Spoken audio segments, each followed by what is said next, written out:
আসসালামু আলাইকুম প্রিয় দর্শক, চ্যানেল আই সংবাদে স্বাগত। আপনাদের সঙ্গে আছি আমি সামির হোসেন। বিস্তারিত সংবাদের শুরুতে জানিয়ে দিচ্ছি সুপারফেজ ফর্টিফাইড সয়াবিন তেল সংবাদ শিরোনামগুলো।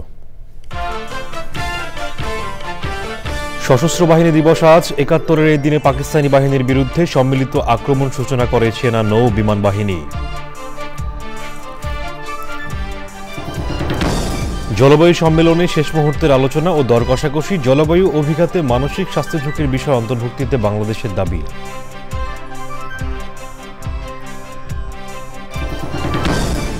এবং মৎস্য উৎপাদন আহরণে বিশ্বের শীর্ষ ৫ দেশের একটি বাংলাদেশ, হুমকিতে থাকা সম্ভাবনাময় খাত রক্ষায় সমন্বিত পদক্ষেপের তাগিদ।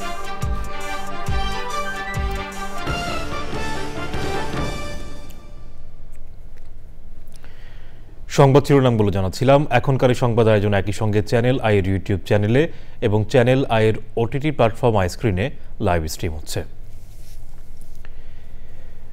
এবার বিস্তারিত। সশস্ত্র বাহিনী দিবস আজ। ১৯৭১ সালের ২১ নভেম্বর বাংলাদেশের সেনা, নৌ ও বিমান বাহিনী সম্মিলিতভাবে মহান মুক্তিযুদ্ধে পাকিস্তানি হানাদার বাহিনীর বিরুদ্ধে আক্রমণের সূচনা করে। এরপর থেকে প্রতিদিনই মুক্ত হতে থাকে বিশাল এলাকা। বাংলাদেশ সশস্ত্র বাহিনীর গৌরবান্বিত দিনটি যথাযথ মর্যাদা ও উৎসাহ উদ্দীপনার মধ্য দিয়ে উদযাপন হচ্ছে। সশস্ত্র বাহিনী দিবসে শিখা অনির্বাণে শ্রদ্ধা নিবেদন করেছেন রাষ্ট্রপতি মোহাম্মদ শাহাবুদ্দিন ও প্রধান উপদেষ্টা ডক্টর মোহাম্মদ ইউনূস। শ্রদ্ধা জানিয়েছেন বাহিনীর প্রধানরাও। তাফিমুল ইসলামের রিপোর্ট। ১৯৭১ সালের মহান মুক্তিযুদ্ধ শুরু হলে বাংলাদেশের সেনা, নৌ ও বিমান বাহিনীর সদস্যরা বিভিন্নভাবে যুদ্ধে অংশ নেয়। এক পর্যায়ে যুদ্ধ পরিচালনার সুবিধার্থে বাংলাদেশকে ১১টি সেক্টরে ভাগ করা হয়, যার নেতৃত্বে ছিলেন ৩ বাহিনীর সদস্যরা। মুক্তিযুদ্ধকালীন সময়ে গঠিত হয় সেনা, নৌ ও বিমান বাহিনী। ১৯৭১ সালের ২১শে নভেম্বর বাংলাদেশের সেনা, নৌ ও বিমান বাহিনী সম্মিলিতভাবে পাকিস্তান হানাদার বাহিনীর বিরুদ্ধে আক্রমণ শুরু করে। এরপর থেকেই একের পর এক আসতে থাকে সফলতা। মুক্ত হতে থাকে দেশের বিভিন্ন এলাকা। স্বাধীন হয় বাংলাদেশ। স্বাধীন বাংলাদেশে সশস্ত্র বাহিনীর ভূমিকা অপরিসীম। দেশের সার্বভৌমত্ব রক্ষায় সশস্ত্র বাহিনী যেমন কাজ করে যাচ্ছে, ঠিক তেমনি দেশ পুনর্গঠনে অপরিসীম ভূমিকা পালন করছে। ঝড়, বন্যা সহ বিভিন্ন প্রাকৃতিক দুর্যোগ মোকাবেলায় সবসময় সামনের সারিতে থাকে সেনা, নৌ ও বিমান বাহিনী। সবশেষ বন্যায়ও দুর্গতদের উদ্ধার থেকে স্বাস্থ্যসেবা এবং ত্রাণ কার্যক্রম পরিচালনা করেছে সশস্ত্র বাহিনী।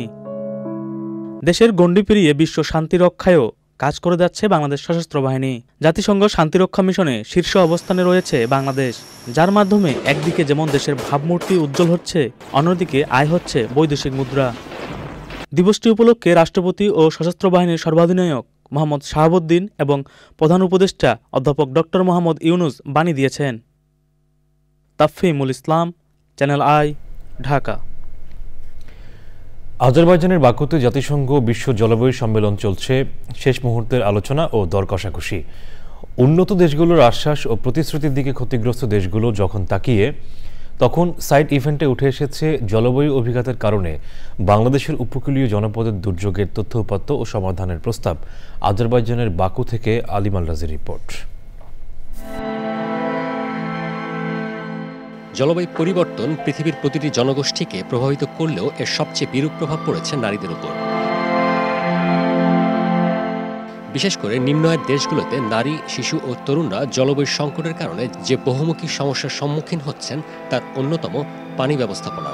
বাংলাদেশের উপকূলীয় অঞ্চলের দুর্যোগে বাস্তুচ্যুতির পাশাপাশি গভীর প্রভাব পড়ে সামাজিক ও অর্থনৈতিক খাতে। এমন বাস্তবতার সম্মেলনে climate crisis, women and water governance শীর্ষক সাইড ইভেন্টে বিশ্বের কাছে তুলে ধরা হয় দেশের উপকূলীয় দুর্যোগের ভয়াবহ তথ্য। পাশাপাশি সংকট নিরসনে নানা উদ্যোগ ও প্রয়োজনীয়তার চিত্রে আহ্বান জানানো হয় ন্যায্যতার ভিত্তিতে অর্থায়ন ও ছাড়ে। কোস্টাল এরিয়াতে cyclone, storm, salinity intrusion, erosion, heatwave সবই হয়। কিন্তু এই সব হওয়ার মধ্য থেকে আমরা যদি দেখি যে এর মধ্য থেকে সবচেয়ে বেশি ক্ষতিগ্রস্ত হয় উপকূলীয় অঞ্চলের মহিলারা এবং ইয়তরা। Now is the time to really step up, escalate, to actually work together. Because previously they said climate change is only a problem of the Ministry of Environment or the Ministry of Local Government. But now all government entities actually have to work together to address the climate problems in Bangladesh. টেকসই পরিবেশ ও পানি ব্যবস্থাপনায় নারীদের সক্রিয় অংশগ্রহণ নিশ্চিত করার পাশাপাশি নারীর ক্ষমতায়ন ও পরিবেশ বান্ধব প্রযুক্তিতে গুরুত্বারোপ বিশেষজ্ঞদের। Our ecosystem is a unique ecosystem of Bangladesh and it has its own challenges. And our coastal ecosystem and the coastal area is actually faced with the risk of sea level rise and gradual disappearance. So if there is rise in temperature above 1.5 degree, then 1/3 of Bangladesh will go underwater, and that 1/3 comprises the coastal area where we have around 19 districts. পানি নিয়ে যে crisis, মহিলাদের যে নানা রকম সমস্যা হচ্ছে উপকূলে এবং মানুষের যে নানা ধরনের সমস্যা, সেই ব্যাপারগুলো কিন্তু তুলে ধরা হয়েছে। বিশেষ করে পানি বাহিত রোগ, পানি ক্রাইসিস, সল্ট ওয়াটার এবং এই যে উপকূল অঞ্চলে যখন ঝড় জলোচ্ছ্বাস এবং নানা ধরনের যে সাইক্লোন হচ্ছে, তাতে গিয়ে কিন্তু ওয়াটার লগিংও হচ্ছে। লোকালি বলি অথবা ইন্টারন্যাশনালি বলি, দুইভাবেই কিন্তু আমরা সেভাবে এই জায়গাটিকে সেইভাবে তুলেও ধরতে পারছি না এবং সেভাবে এদের সাহায্য সহযোগিতাও করতে পারছি না।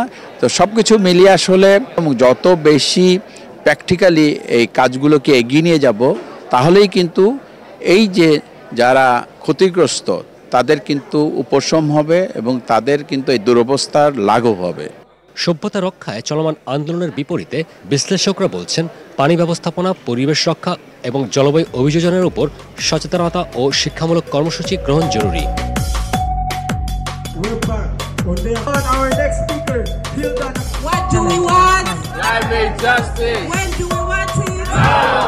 সম্মেলনের নির্ধারিত সময় শেষ হয়ে আসলেও এখন পর্যন্ত জলবায়ু অর্থায়ন, জীবাশ্ম জ্বালানি সহ বেশ কিছু বিষয়ে সমঝোতায় আসতে পারেনি ধনী দেশগুলোর অনেকেই।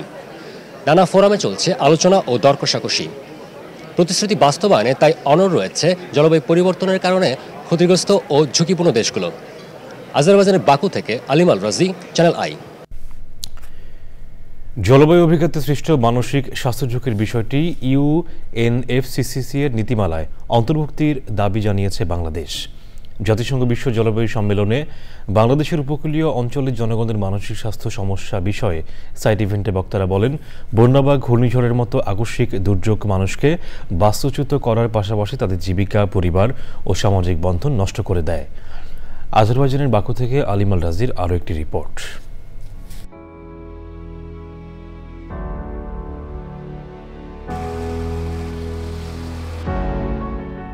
জলবায়ু পরিবর্তনের অভিঘাত শুধু পরিবেশগত সংকটই তৈরি করছে না, বরং মানব স্বাস্থ্যের উপর ফেলছে গভীর প্রভাব।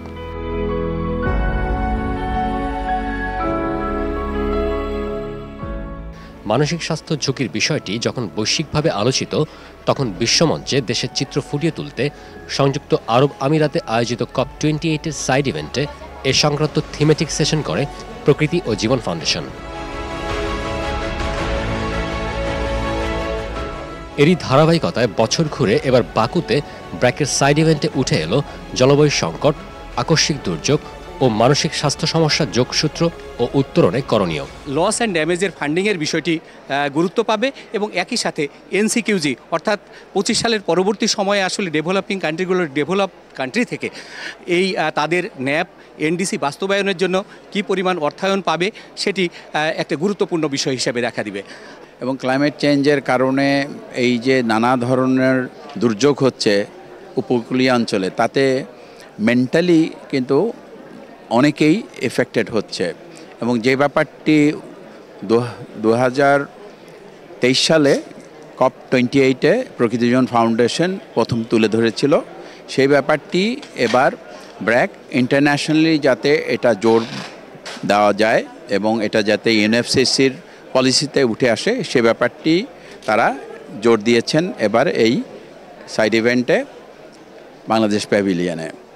তো এটা আসলে এমন একটি বিষয় যেটা UNFCCCর পলিসিতে এখন পর্যন্ত ইনক্লুড করা হয়নি, যেটা আমরা চাচ্ছি যেটা যেন UNFCCCর পলিসিতে উঠে আসে এবং এটাতে যেন জোর দেওয়া হয়। জলবায়ু সংকটে ক্ষতিগ্রস্ত জনগোষ্ঠীর জন্য মানসিক স্বাস্থ্য সহায়তা নিশ্চিত করার পাশাপাশি জলবায়ু পরিবর্তনের অভিঘাত মোকাবেলায় আন্তর্জাতিকভাবে মানসিক স্বাস্থ্যকে অগ্রাধিকার দেওয়া জরুরি বলছেন নীতি নির্ধারকরা। The climate conversation, negotiation that we are having here should have a human face, and studies of this sort actually help us put human face to the whole problem. I'm sure in the process of revisiting the health-related adaptation plan, you will get the opportunity to work with the government so that the problem is actually reflected in its right magnitude. গবেষণা বলছে মানসিক স্বাস্থ্য ঝুঁকি মোকাবেলায় এখনই কার্যকর পদক্ষেপ গ্রহণ না করলে জলবায়ু সংকটের দীর্ঘমেয়াদী প্রভাব আরও গভীর হবে। এমন অবস্থায় জলবায়ু ন্যায্যতা প্রতিষ্ঠার পাশাপাশি মানসিক স্বাস্থ্য সুরক্ষা নিশ্চিতে গতি পাবে টেকসই ভবিষ্যৎ বিনির্মাণের অভিযাত্রা। আলিম আল রাজি, চ্যানেল আই, বাকু, আজারবাইজান। বিশ্বব্যাপী মৎস্য সম্পদ উৎপাদন ও আহরণের প্রথম 5টি দেশের মধ্যে বাংলাদেশ একটি। দারিদ্র্য বিমোচন ও অর্থনৈতিক উন্নয়নে গুরুত্বপূর্ণ ভূমিকা রাখছে মৎস্য সম্পদ। প্রাণীজ আমিষ ও পুষ্টি চাহিদার বড় অংশ আসে মাছ থেকে। তবে জলবায়ু পরিবর্তন ও দখল দূষণের নদীসহ জলাশয় ভরাট হয়ে যাওয়া সহ মানবসৃষ্ট নানা কারণে মাছের উৎপাদন ব্যাহত হচ্ছে। হুমকিতে থাকা সম্ভাবনাময় এই খাত রক্ষায় সমন্বিত পদক্ষেপ জরুরি বলছেন বিশেষজ্ঞরা। বিশ্ব মৎস্য দিবস নিয়ে আফরোজা হাসির রিপোর্ট। ভৌগোলিকভাবে নদী, খাল, বিল, হাওর, লেকসহ মিঠা পানির জলাশয়ের পাশাপাশি বাংলাদেশে রয়েছে সুবিস্তীর্ণ উপকূলীয় ও সমুদ্র এলাকা। আর এই বিশাল জলসীমায় মৎস্য সম্পদ অন্যতম গুরুত্বপূর্ণ অংশ। আমিষের মোট চাহিদার সিংহভাগ পূরণ করা হয় মিঠা পানির মৎস্য সম্পদ থেকে। অভ্যন্তরীণ জলাশয়গুলোতে প্রায় 260 প্রজাতির মাছ এবং 50-এরও বেশি প্রজাতির চিংড়ি পাওয়া যায়। প্রায় 40 প্রজাতির মাছ উৎপাদন করা হয় কৃত্রিম প্রজনন ও চাষের মাধ্যমে। সমুদ্র সীমায় ইলিশ, লইট্টা, ছুরি, রিঠা, সুরমা, কোরাল, টুনাসহ প্রায় 475 প্রজাতির মাছ পাওয়া যায়। সামুদ্রিক মাছের শতকরা 66% মাছই ইলিশ। বিশ্বে ইলিশ উৎপাদনে বাংলাদেশের অবস্থান প্রথম। এছাড়াও বড় অংশ দখল করে আছে চিংড়ি। এই শিল্পে লাখো মানুষের কর্মসংস্থান সৃষ্টি হয়েছে।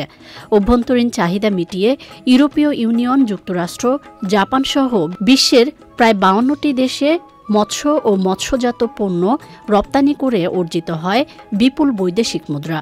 তবে নদী দখল করে স্থাপনা নির্মাণ, কৃষি জমিতে রাসায়নিক সার ও কীটনাশক ব্যবহার সহ বিভিন্ন কারণে ভয়াবহভাবে দূষিত হচ্ছে পানি, যা মাছসহ অন্যান্য জলজ জীববৈচিত্র্যের উপর নেতিবাচক প্রভাব ফেলছে।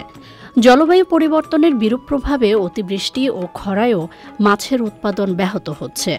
পরিস্থিতির উন্নয়নে বিপন্ন দেশীয় প্রজাতির মাছ সংরক্ষণে অভ্যন্তরীণ মুক্ত জলাশয়ে 500টি অভয়াশ্রম স্থাপন সহ উদ্ভাবিত হয়েছে বিলুপ্ত প্রায় 40 প্রজাতির দেশীয় মাছের প্রজনন কৌশল ও চাষ পদ্ধতি।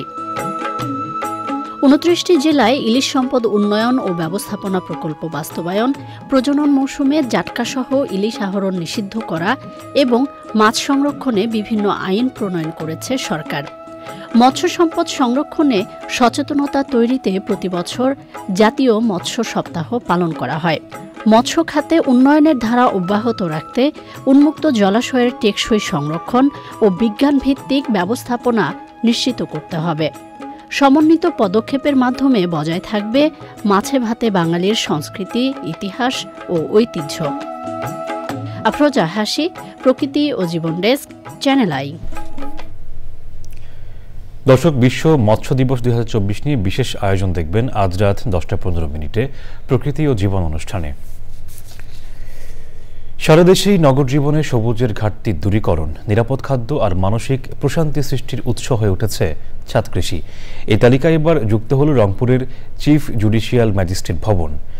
10তলা ভবনের বিশালাকার ছাদকে সাজানো হয়েছে মাঠের ফসলের আদলে। বিস্তারিত জানাচ্ছেন শাইখ সিরাজ। রংপুর শহরের প্রাণকেন্দ্রে অবস্থিত জেলা জুডিশিয়াল ম্যাজিস্ট্রেট ভবন। এই ভবনের 16,500 বর্গফুট ছাদ জুড়ে উৎপাদন হচ্ছে সবুজ শাকসবজি। রয়েছে রকমারি ফলদ বৃক্ষ, ঔষধি গাছগাছালি এবং রঙিন ফুল। সবুজের এই আয়োজনটি এখন কর্মস্থলের প্রাণশক্তির কেন্দ্র হয়ে উঠেছে। এর মূল উদ্যোক্তা জেলা chief judicial magistrate Mohammad Suraj Sarkar. আমি এখানে যোগদান করেছি 2023-এর 21শে সেপ্টেম্বর। তার আগে এখানে 25 থেকে 26টা আম গাছ ছিল। এখন টোটাল এখানে 350 পট আছে আমার। আচ্ছা। এবং সব রকম সবজি আমি এখানে করেছি এবং নিজে খেয়েছি, আমার অফিসাররা খেয়েছে। কৃষির প্রতি গভীর ভালোবাসায় তিনি কর্মজীবনের সবখানেই উদ্যোগ নিয়েছেন এমন উৎপাদনের। যখন আমি সার্ভিসে আসি তখন আমি ম্যাক্সিমাম টাইমই সরকারি কোয়ার্টারে থেকেছি। সরকারি কোয়ার্টারে আপনি জানেন যে চারপাশে একটু জায়গা থাকে, তো ওই যেখানেই গিয়েছি সেখানে আমার পরিবারের যে প্রয়োজন বা চাহিদা যেটা সবজি, এটা আমি লাগাতাম। কিছুটা বলতে পারেন উত্তরাধিকার সূত্রে। বাবা খুব ভালো কৃষক ছিল। আমার মারও তার হাতে সিম গাছ দেখেছি, আমি লাউ গাছ দেখেছি, ওইটা আমার ইন্সপিরেশন ছিল। আর এক্ষেত্রে ক্রেডিট আপনারও কিছুটা আছে। এখানে নিয়মিত অংশ নিচ্ছেন প্রতিষ্ঠানের অন্যান্য কর্মীরাও। এতে নিজেদের কাজে পাচ্ছেন বাড়তি উদ্দীপনা। আর যখন এগুলো সবজি করে উৎপাদন হয়, যখন করে, তখন আমাদের সকল কলিগকে সমবন্টন করে দেন। সমাজের যে কোনো স্তর থেকেই নিজেকে কৃষির অনুকূলে রাখা যায় তা প্রমাণ করলেন রংপুরের চিফ জুডিশিয়াল ম্যাজিস্ট্রেট জনাব সুরজ সরকার। শুধু এই ভবনটির ছাদ জুড়ে যেই কৃষির আয়োজন, সেটি দেখবার মতো, এবং ফেলে রাখা এই ছাদটিকে যেভাবে সবুজে ভরে তুলেছেন, এটা অন্যের জন্য হতে পারে অনুকরণীয়। রংপুরের চিফ জুডিশিয়াল ম্যাজিস্ট্রেট আদালতের ছাদ কৃষি থেকে শাইখ সিরাজ চ্যানেলাই।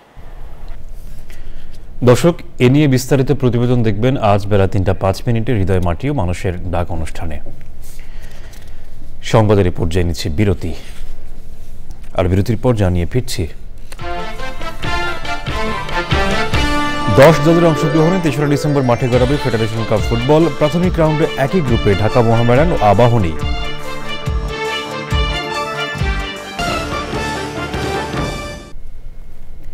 এবার নিটল টাটা কৃষি সংবাদ।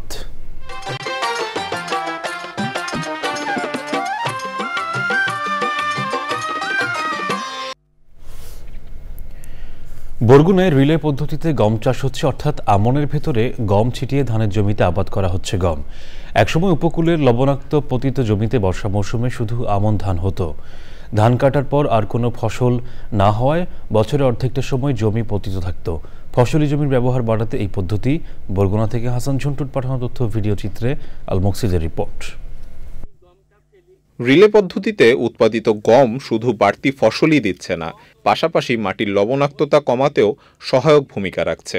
ফলে উপকূলের কৃষি বৈপ্লবিক পরিবর্তন আনার সুযোগ সৃষ্টি করেছে এই রিলে পদ্ধতি।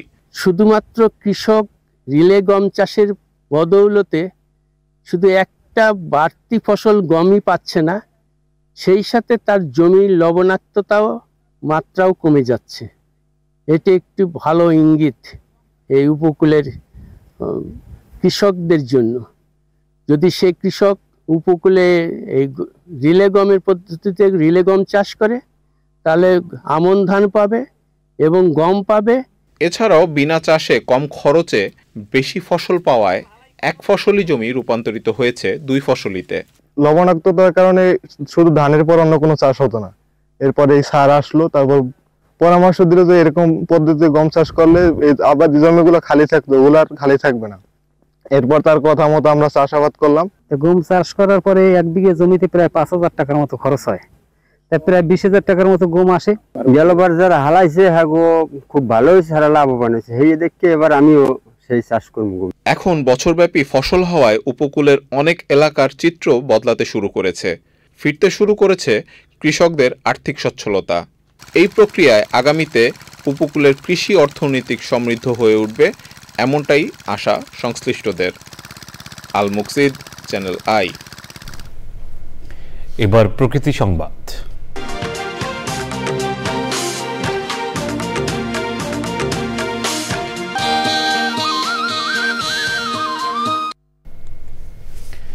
শুষ্ক মৌসুমেও চাঁদপুরের ডাকাতিয়া নদীর তীব্র ভাঙনে নিঃস্ব হচ্ছে শত শত পরিবার। পানি কমতে থাকায় নদী তীরবর্তী বিভিন্ন পয়েন্টে ভাঙনে 150-এরও বেশি বসতঘর নদীগর্ভে বিলীন হয়েছে। স্থায়ী সমাধানে প্রয়োজনীয় উদ্যোগের দাবি জানিয়েছেন ভাঙন কবলিতরা। আগামী বর্ষার আগেই প্রয়োজনীয় ব্যবস্থা নেওয়ার আশ্বাস দিয়েছে পানি উন্নয়ন বোর্ড।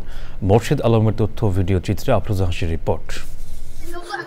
বর্ষায় বন্যা আর শুষ্ক মৌসুমে তীব্র ভাঙনে দিশেহারা ডাকাতিয়া নদী তীরের বিস্তীর্ণ জনপদের বাসিন্দারা। এক সপ্তাহের ব্যবধানে সদর উপজেলার বাগাদি ইউনিয়নের ৪ নম্বর ওয়ার্ডের জমাদার বাড়ি, খানবাড়ি ও গাজীবাড়ি সহ ১৫০'র বেশি ঘরবাড়ি বিলীন হয়েছে। প্রত্যেক বছরই দেখি এই জায়গায় ভাঙতেছে, কিন্তু কোনো সরকার কোনো প্রতিরোধ করতেছে না। প্রত্যেক বছরই ভাঙে, 2 বার ভাঙছে, যা দেখে ভাই। আমাদের বাড়িও ভাঙছে, এখানে আমাদের বাড়ি ছিল, বর্তমানে এখন নদীর মাঝখানে আমাদের বাড়ি। ভাঙন ঝুঁকিতে মসজিদ, মাদ্রাসা, বসতবাড়ি, কবরস্থান ও প্রাথমিক বিদ্যালয় সহ হাজারো স্থাপনা। স্থানীয়দের অভিযোগ, ভাঙন রোধে টেকসই বাঁধ নির্মাণের দাবি জানালেও কার্যকর কোনো পদক্ষেপ নেয়নি কর্তৃপক্ষ। প্রত্যেক বছরই ভাঙতে আছে, কিন্তু কেউ এটার নেয় না, পদক্ষেপ নেয় না। একে 4 বার করে বাঙ্গল খাইয়া ঘর লড়াইতে তার জায়গা নাই, হার ফরের হেইভার যে উঠছি বাড়ি লিয়া। এই বাড়ির সবচেয়ে বেশি গুরুত্ব ভাঙছে। অন্য মানুষের দিশমিশ না পাইয়া বাঁশ বুশ দিয়া ফালিং ফুলিং দিয়া থাকতে আছে।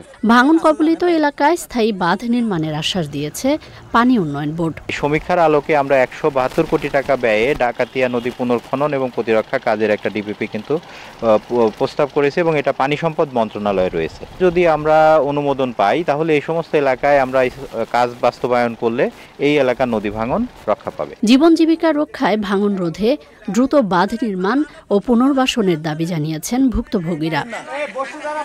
আফরোজা হাসি, প্রকৃতি ও জীবন ডেস্ক, চ্যানেল আই। এবারে খেলার খবর।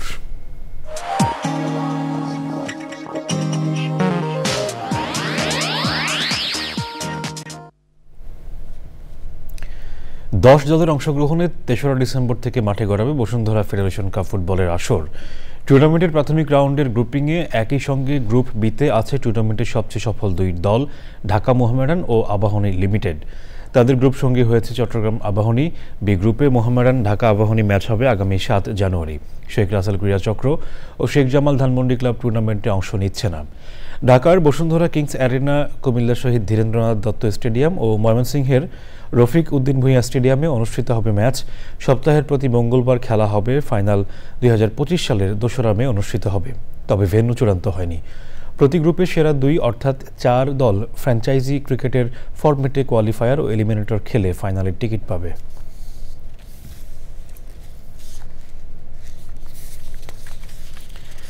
সাফ নারী ফুটবল চ্যাম্পিয়নশিপে টানা দ্বিতীয়বার শিরোপাজয়ী বাংলাদেশ নারী ফুটবল দলকে 20 লাখ টাকা অর্থ পুরস্কার দিয়েছে বাংলাদেশ ক্রিকেট বোর্ড বিসিবি। মিরপুরের হোম অফ ক্রিকেটে বিসিবি সভাপতি ফারুক আহমেদ সাফ জয়ী নারী ফুটবল দলের ক্যাপ্টেন সাবিনা খাতুনের হাতে অর্থ পুরস্কারের চেক তুলে দেন। বিসিবি সভাপতি নারী ফুটবলারদের টানা দ্বিতীয় সাফল্যের জন্য অভিনন্দন জানান।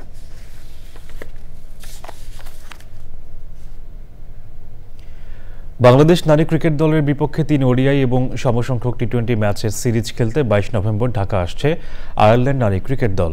27 নভেম্বর ঢাকার হোম অফ ক্রিকেটে শুরু হবে 2 দেশের 3 ম্যাচের ওডিআই সিরিজ। ডিসেম্বরের 5 তারিখ থেকে সিলেটে শুরু হবে 3 ম্যাচের টি20 সিরিজ। তবে ঢাকায় অনুষ্ঠেয় ওডিআই সিরিজই টাইগার্সদের জন্য তুলনামূলক বেশি গুরুত্বপূর্ণ। 2025-এ ভারতে অনুষ্ঠেয় নারী ওয়ানডে বিশ্বকাপে সরাসরি খেলতে হলে বাংলাদেশকে আয়ারল্যান্ডের সাথে হোম ওয়ানডে সিরিজ ছাড়াও ওয়েস্ট ইন্ডিজের সাথে 3 ম্যাচের অ্যাওয়ে সিরিজ জিতে আইসিসি উইমেন্স ওয়ানডে লিগের টেবিলে মজবুত অবস্থানে থাকতে হবে। ওদিকে বাংলাদেশ ও আয়ারল্যান্ড নারী ক্রিকেট সিরিজের টাইটেল স্পন্সর হিসেবে স্কয়ার গ্রুপের পূর্ণ সেনোরার নাম ঘোষণা করেছে বিসিবি।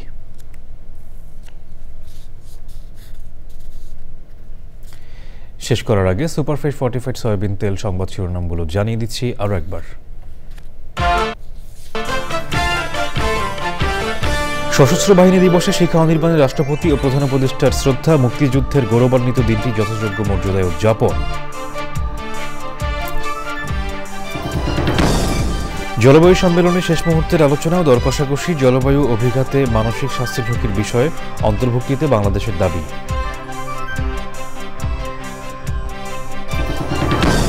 এবং মৎস্য উৎপাদন আহরণে বিশ্বের শীর্ষ 5 দেশের একটি বাংলাদেশ। হুমকিতে থাকা সম্ভাবনাময় খাত রক্ষায় সমন্বিত পদক্ষেপের তাগিদ।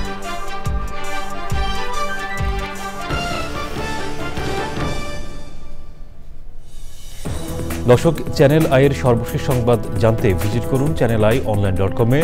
যুক্ত থাকুন আমাদের সোশ্যাল মিডিয়া প্ল্যাটফর্মগুলোর সাথে। এতক্ষণ সাথে থাকার জন্য ধন্যবাদ সবাইকে।